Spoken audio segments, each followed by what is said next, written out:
When you think of a comedic force of nature, a true whirlwind of genius, who comes to mind? For so many of us, it's Robin Williams. For decades, the man was just an explosion of energy and wit who brought so much joy to millions.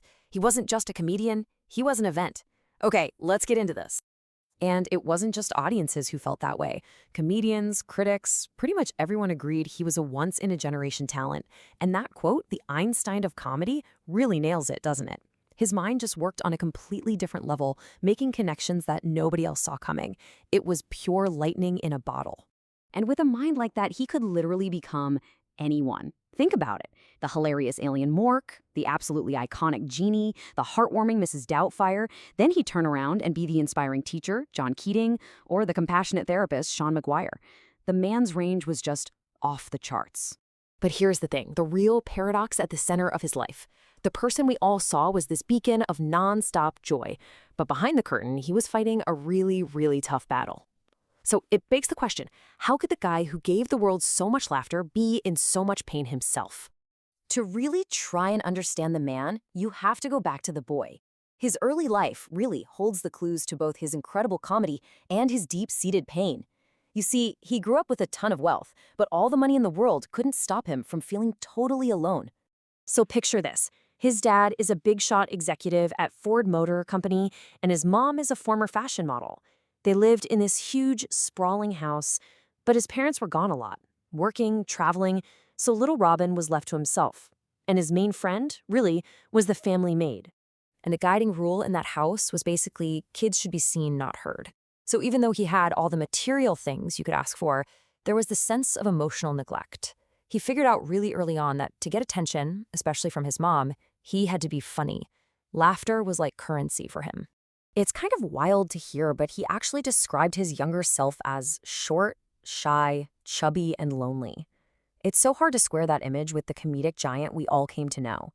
He'd spend hours just playing with his toy soldiers, using his imagination, and he developed that incredible sense of humor as a defense mechanism, a way to fend off bullies and maybe just connect with people.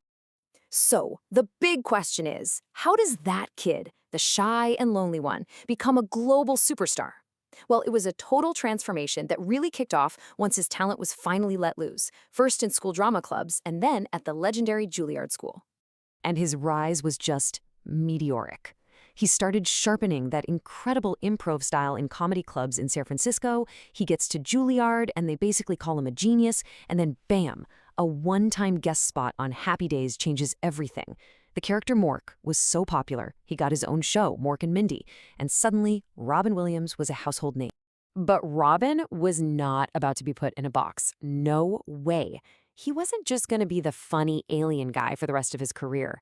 He immediately set out to prove he was so much more, taking on these incredibly deep and dramatic roles that just stunned everybody. And this just lays it out perfectly. It was like he was two different performers in one body. On one side, you had the absolute comic genius of the Genie and Aladdin, or the hilarity of Mrs. Doubtfire. And on the other, he could make you weep in Dead Poets Society, or earn an Oscar for his role in Good Morning Vietnam. Just an incredible duality. And of course, the industry absolutely took notice. I mean, how could they not? He was celebrated with all the highest honors you can get.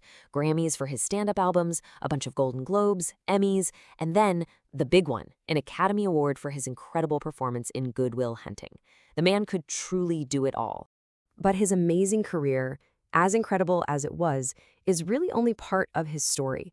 To really understand his full legacy, we have to look at his final years, and this is where we're forced to look a little deeper. On August 11th, 2014, the world just sort of stopped for a moment. We lost that incredible light. Robin Williams died by suicide. He was 63 years old, and the wave of grief from around the globe was just immense. The man who made everyone else happy was gone. And in the aftermath of his death, the true scope of his private battle really started to come into view. We learned he'd been dealing with severe depression and this increasing anxiety and paranoia. He'd also just been diagnosed with Parkinson's disease. But there was something else going on, something nobody knew until it was too late. Okay, and this is the absolutely crucial piece of the puzzle. The autopsy revealed that he was suffering from one of the most severe cases of Lewy body dementia that doctors had ever seen. This is a brutal, devastating brain disorder. And the people closest to him now believe that this was the key factor, what his wife called the terrorist inside his brain that ultimately took him from us. So, what do we take away from all this? Robin Williams left us a legacy of laughter that's going to last for generations, no question. But his story also leaves us with this really profound question. It's a powerful and, yeah, a tragic reminder that sometimes the brightest smiles are hiding the deepest pain, and that the people who make us laugh the hardest might just be fighting the toughest battles of all.